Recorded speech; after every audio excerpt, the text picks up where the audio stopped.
也是在地滋味，继续要带大来宜兰食好料的。有一间古早味的餐厅开店较大，敢若3年的时间，不过店里一寡椅仔桌啊，上少算的拢30-40年的历史。头家就是介意传统厝边仔料的感觉，收集真侪古早味的物件，把这古董摕出来展览，互传统的便当店转型卖老母传承的手路菜。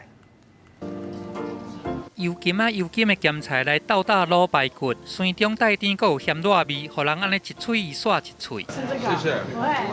太多了，丢一点。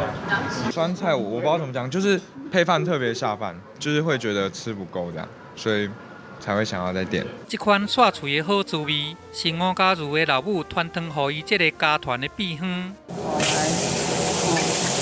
把蒜头甲番姜啊先甲芡芳，再搁掺这个酸菜来调味。好来，搁放这糖落，连味素拢唔好，糖落。啊，咱的物仔食起来有甜，一丝啊甜甜，搁有咸咸。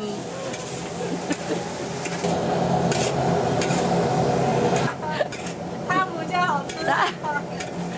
妈妈煮的是靠妈妈的味道啦。比较好吃，他就要罢工了啊！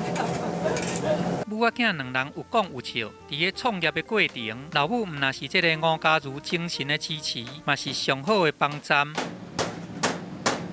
店内招牌的卤排骨，都是老母简丽云负责甲这个肉甲泡软了。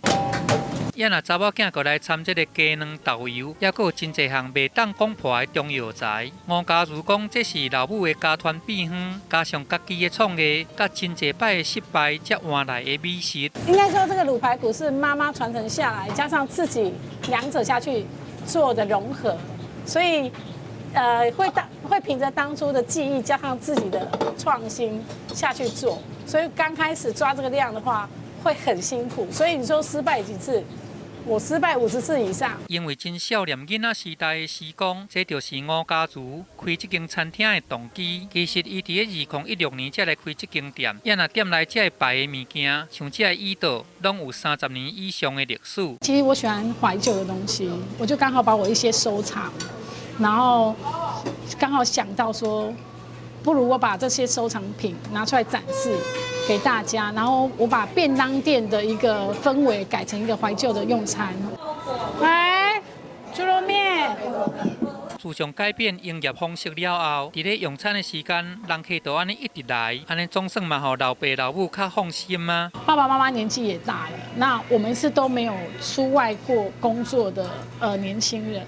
那我是希望说，在我工作之余当中，他们能够。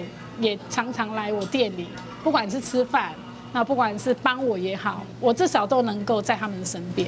这个怀旧的物件，传承的好滋味，来软过时空的磅空，嘛甲一家伙仔人的心，甲看板做伙。记者综合报道。